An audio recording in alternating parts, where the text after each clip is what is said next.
Welcome to Snoozecast, the podcast designed to help you fall asleep. On Snoozecast, we read excerpts from public domain works and occasionally original stories. Listen to us on snoozecast.com, like our Facebook page, and follow us on Instagram. We'd like to thank our listeners. If you enjoy our show and use an iPhone, please write us a review on the Apple Podcasts app. Also, share it with a friend. This episode is supported by people that recognize your hard work. Tonight, we'll be reading the opening to The Adventures of Sherlock Holmes, written by Arthur Conan Doyle in 1892. The Adventures are a collection of 12 short stories, starting with A Scandal in Bohemia. In general, the stories in The Adventures of Sherlock Holmes identify and try to correct injustices. Holmes is portrayed as offering a new, fairer sense of justice.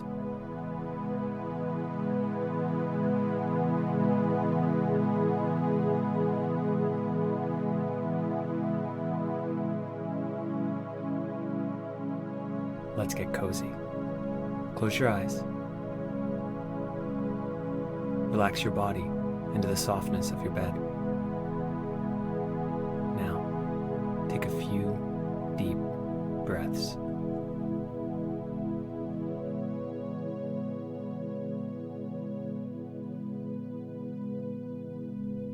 A Scandal in Bohemia.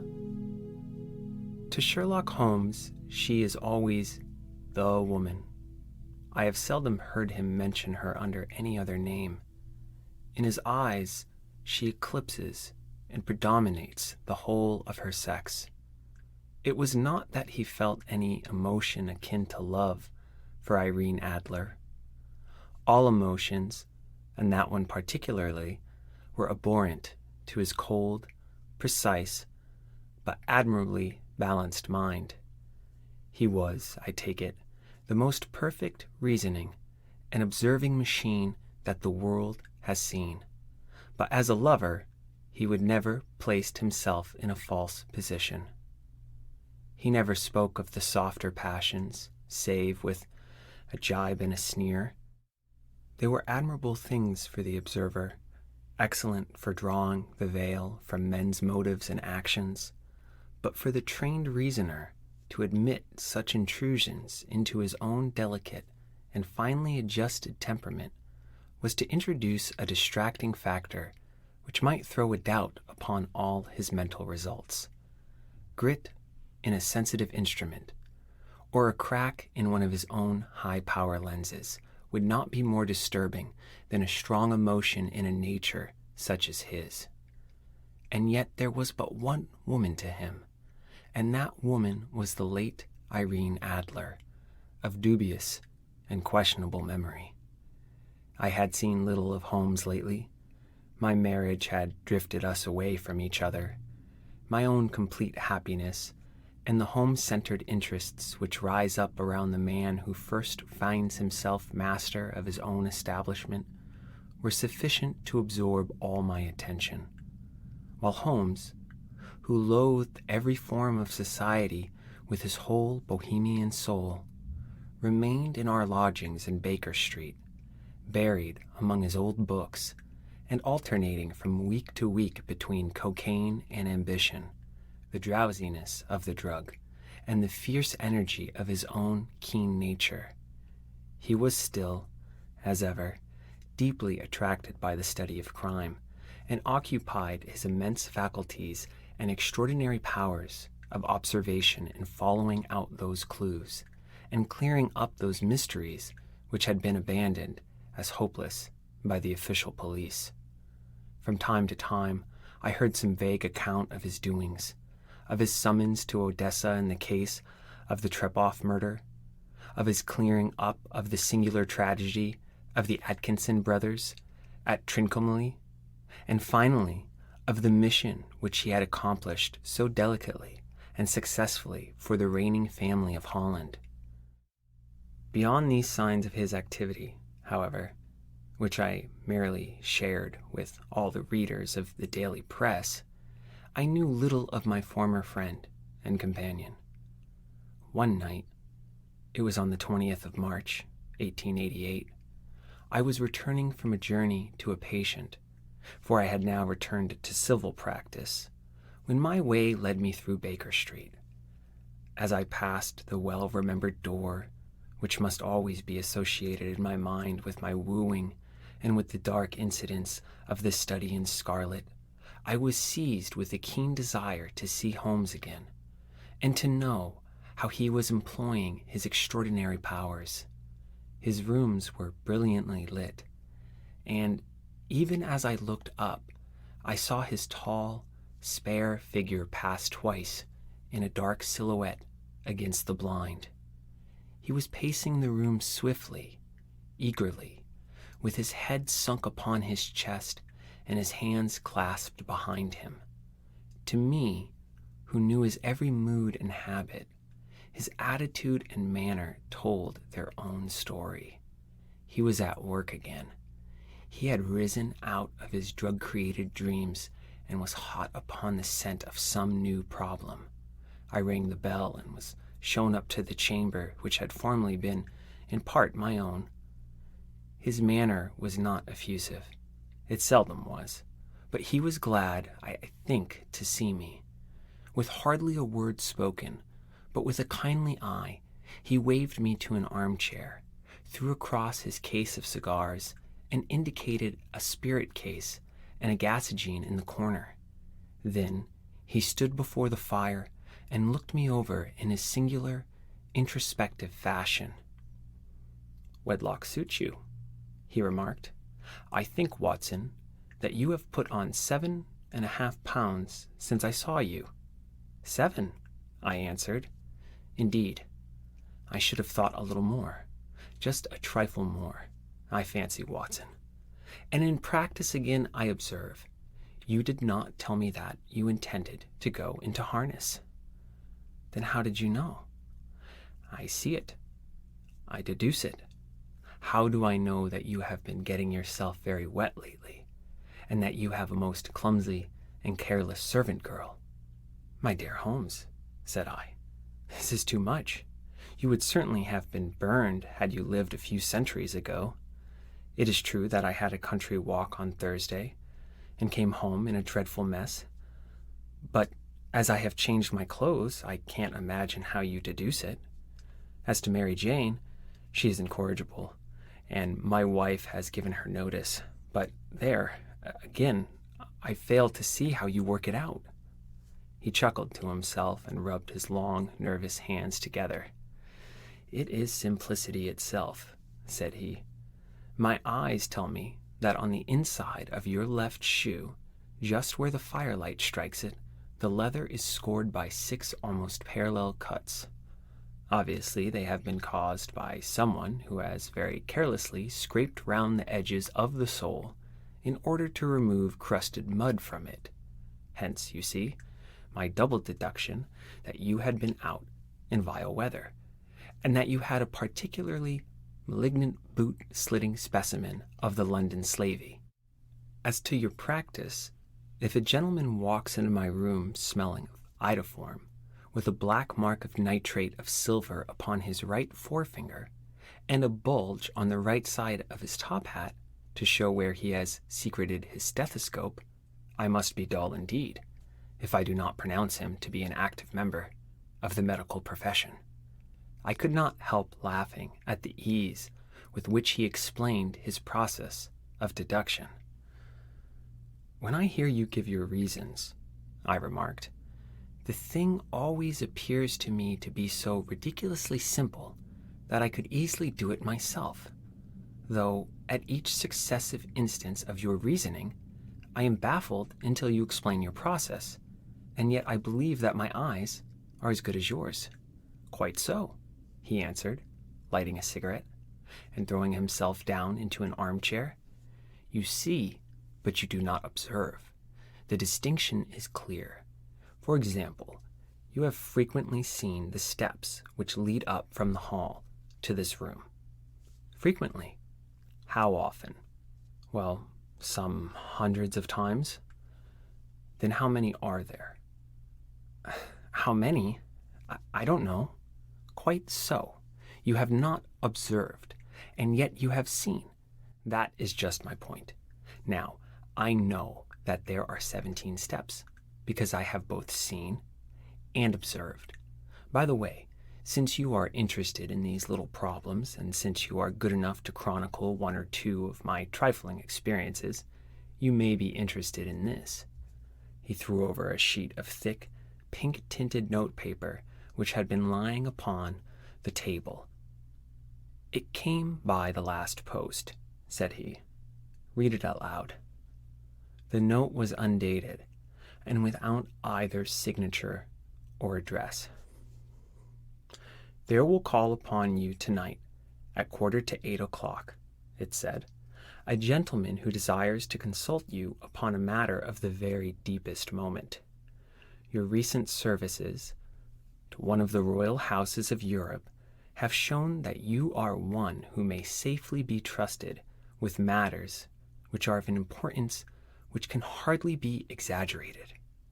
This account of you we have from all quarters received. Be in your chamber then at that hour, and do not take it amiss if your visitor wears a mask." "This is indeed a mystery," I remarked. "What do you imagine that it means?" "I have no data yet.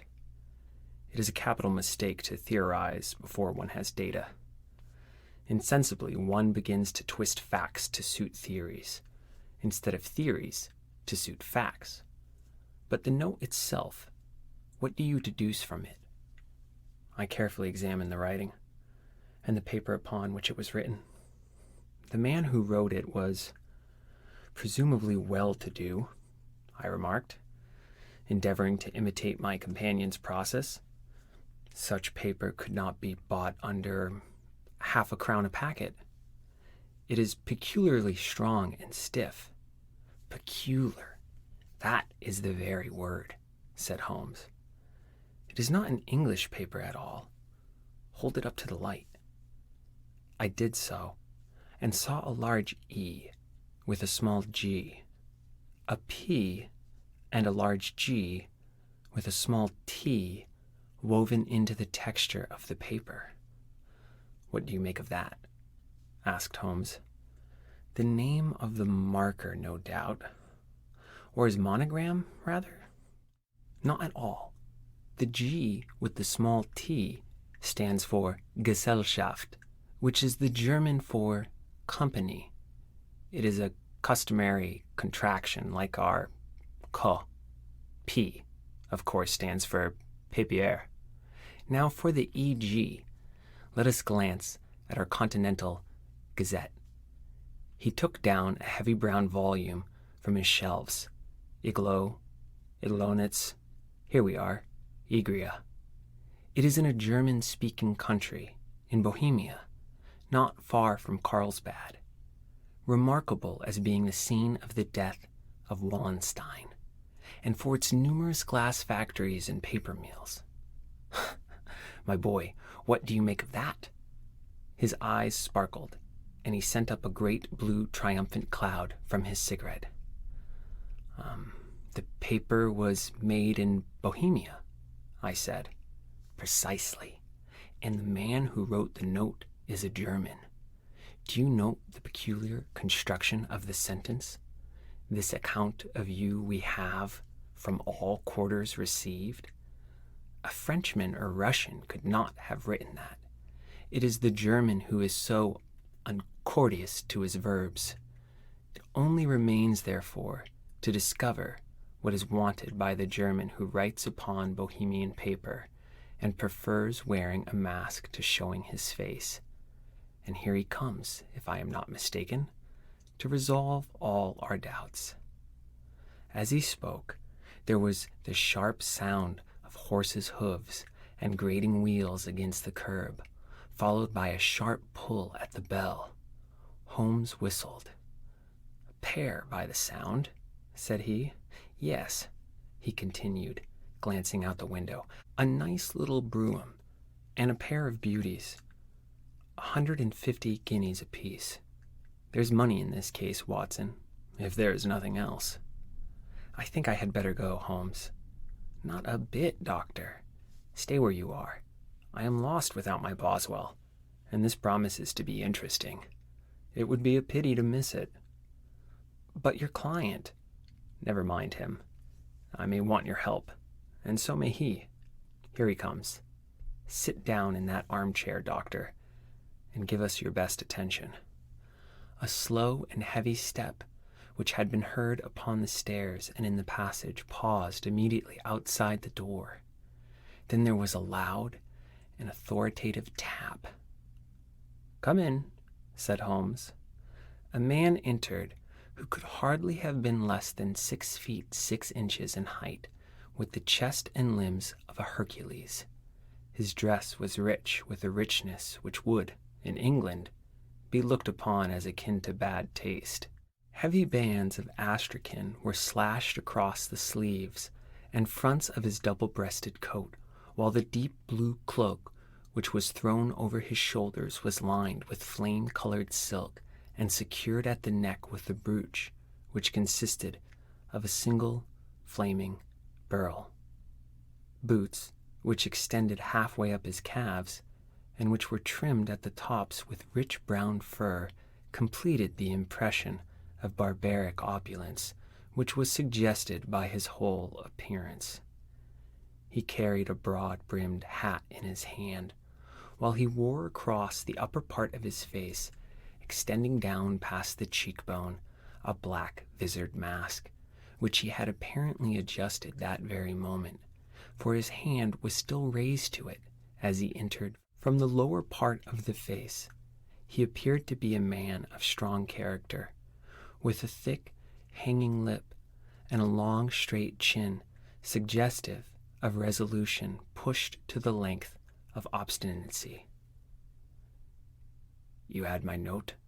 he asked, with a deep, harsh voice. "I told you that I would call." He looked from one to the other of us, as if uncertain which to address. "Pray, take a seat," said Holmes. "This is my friend and colleague, Dr. Watson, who is occasionally good enough to help me in my cases. Whom have I the honor to address?" "You may address me as the Count von Kram, a Bohemian nobleman. I understand that this gentleman, your friend, is a man of honor and discretion, whom I may trust with a matter of the most extreme importance. If not, I should much prefer to communicate with you alone." I rose to go, but Holmes caught me by the wrist and pushed me back into my chair. "It is both or none," said he. "You may say before this gentleman anything which you may say to me." The Count shrugged his broad shoulders. "Then I must begin," said he, "by binding you both to absolute secrecy for 2 years. At the end of that time, the matter will be of no importance. At present, it is not too much to say that it is of such weight it may have an influence upon European history." "I promise," said Holmes. And I. "You will excuse this mask," continued our strange visitor. "The august person who employs me wishes his agent to be unknown to you, and I may confess at once that the title by which I have just called myself is not exactly my own." "I was aware of it," said Holmes dryly. "The circumstances are of great delicacy, and every precaution has to be taken to quench what might grow to be an immense scandal and seriously compromise one of the reigning families of Europe. To speak plainly, the matter implicates the great house of Ormstein, hereditary kings of Bohemia." "I was also aware of that," murmured Holmes, settling himself down in his armchair and closing his eyes. Our visitor glanced with some apparent surprise at the languid, lounging figure of the man who had been no doubt depicted to him as the most incisive reasoner and most energetic agent in Europe, Holmes slowly reopened his eyes and looked impatiently at his gigantic client. "If your Majesty would condescend to state your case," he remarked, "I should be better able to advise you." The man sprang from his chair and paced up and down the room in uncontrollable agitation. Then, with a gesture of desperation, he tore the mask from his face and hurled it upon the ground. "You are right," he cried. "I am the king. Why should I attempt to conceal it?" "Why, indeed?" murmured Holmes. "Your Majesty had not spoken before I was aware that was addressing Wilhelm Gottschrieg Sigismund von Ormstein, Grand Duke of Cassel-Felstein and hereditary King of Bohemia." "But you can understand," said our strange visitor, sitting down once more and passing his hand over his high white forehead. "You can understand that I am not accustomed to doing such business in my own person. Yet the matter was so delicate that I could not confide it to an agent without putting myself in his power. I have come incognito from Prague for the purpose of consulting you." "Then pray consult," said Holmes, shutting his eyes once more. "The facts are briefly these. Some 5 years ago, during a lengthy visit to Warsaw, I made the acquaintance of the well-known adventuress Irene Adler. The name is no doubt familiar to you." "Kindly look her up in my index, Doctor," murmured Holmes without opening his eyes. For many years he had adopted a system of docketing all paragraphs concerning men and things, so that it was difficult to name a subject or a person on which he could not at once furnish information. In this case, I found her biography sandwiched in between that of a Hebrew rabbi and that of a staff commander who had written a monograph upon the deep-sea fishes. "Let me see," said Holmes. Born in New Jersey in the year 1858. Contralto? La Scala? Prima donna Imperial Opera of Warsaw? Yes. Retired from operatic stage? Living in London? Quite so. Your Majesty, as I understand, became entangled with this young person, wrote her some compromising letters, and is now desirous of getting those letters back." "Precisely so, but how—" "Was there a secret marriage?" "None." "No legal papers or certificates?" "None." "Then I fail to follow, Your Majesty.